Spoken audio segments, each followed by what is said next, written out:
Sea Druid, it's the Waterman. This is a super duper new subclass we've never seen before. And in the playtest, a lot of people were mad at me because I said it sucked. It's different now from the playtest, so let's see if it's actually good. Welcome to Pack Tactics, where... Kobold, do you like fish sticks? Yes. Do you like putting fish sticks in your mouth? Gator, I'll be a gay fish if this druid is good. Yay! Level 3, Sea Spells. Most of these are already on the Druid spell list. Ray of Frost is a good cantrip. That helps with control. If your friends are using ranged attacks that have the slow or push weapon masteries, or maybe the Warlock has Repelling Blast, then you can combo off them and maybe even force a default kill. That's a really big deal with a cantrip. The Shatter on the Druid is a big deal at level 3 because they don't have any ranged blast spells. Majority of their spells require concentration, and this is easy to just throw out there for damage now. Level 5, you get Lightning Bolts. I don't like this spell. It's a line and it's hard to hit multiple creatures with it in general. I think you need better mobility to line things up. That's where mounts are really useful. So I do recommend you get a riding horse or something. And if you can hit 3 creatures, then hit 3 creatures, you know? If you can consistently hit 3 creatures with this, then this is really good. But I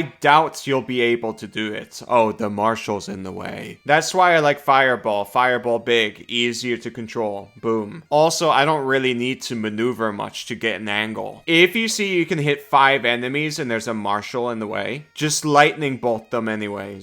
I think the martial player will agree with you that this is a good idea and then yell at you in RP. You can then give them some good berries that's flavored like fish sticks. Yes. And they'll put it in their mouth. Water breathing and control water is super duper good. I made a video about control water. You can sink ships with it. The problem, however, are that these 2 spells are already on the Druid spell list. So this is not a standout. Any Druid can do this. This circle spell list is bad. All it has going for it is Ray of Frost and Shatter. Now let's move on to their main feature. Level 3, Wrath of the Sea. As a bonus action, you can expend the use of your wild shape to manifest a 5-foot emanation that takes the form of ocean spray that surrounds you for 10 minutes. It ends early if you dismiss it, no action required, manifest it again, or have the incapacitated condition. When you manifest the emanation as a bonus action on your subsequent turns, you can choose another creature you can see in the emanation. The target must succeed on a Constitution saving throw against your spell save DC, or take cold damage, and if the creature is large or smaller, be pushed up to 15 feet away from you. To determine this damage, roll a number of d6s equal to your wisdom modifier. Oh my god. They nerfed the range. In the playtest, it was 10 feet. Now it's 5 feet. Guys, you have to be in melee range to force a con save that doesn't do half damage. That's so bad. The damage is low. It's 7 DPR, assuming 18 wisdom, and it works 50% of the time because it's a con save. It's a single target bonus action use. And I mean, sure, it lasts 10 minutes using a wild shape slot, and you push a creature 15 feet. At the edge of a spike growth, that can be significant. You just shove them back into the spike growth. Or some other random AoE. Oh look, lava pool. But again, huge risk. You're going into melee to do this, and it's single target con save. In the spike growth case, it's just better for you to move backwards 30 feet. If you really want to do something fancy like that, with just pushing people into lava or spike growth or whatever, then just use Thunderwave. It's a first level spell that affects multiple creatures too. It's good at both blasting and controlling. Any druid can do this. This feature tricks you into melee. It's a trap. You can turn into a large creature to make the emanation bigger, but it's not worth it. I'm happy they at least made it a bonus action use instead of needing to end your turn to use the feature. That way you can actually use it and move back 30 feet, and then cast Ray of Frost. You can sort of kite with it now. It was really silly how it worked before, because enemies just move back 15 feet and attack anyways, most of the time. So the push really didn't do anything. You can Booming Blade push and move. Why would that be better than something like Cunning Action Disengage, which works 100% of the time? Or anyone with a mount? You're forcing a con save that has a 50% chance of failing. on average? I don't know. I'm just giving ideas. Gator, I'm not a gay fish. I'm not picking the subclass. It sucks. Oh. I'm curious what you think about this. Kobold, Repelling Blast doesn't require a save. I just need to hit, and that's easier than a con save. Okay, it sounds like you don't care. And if Warlock cantrips are memeing on the Druid subclass's main feature, it's really bad. At least the cost is cheap and it lasts long. You're stuck with this subclass if you pick it. I think that's the real cost. Anyways, I hope it gets better because holy moly, it's really bad. Next, level 6, Aquatic Affinity. Oh my god, it...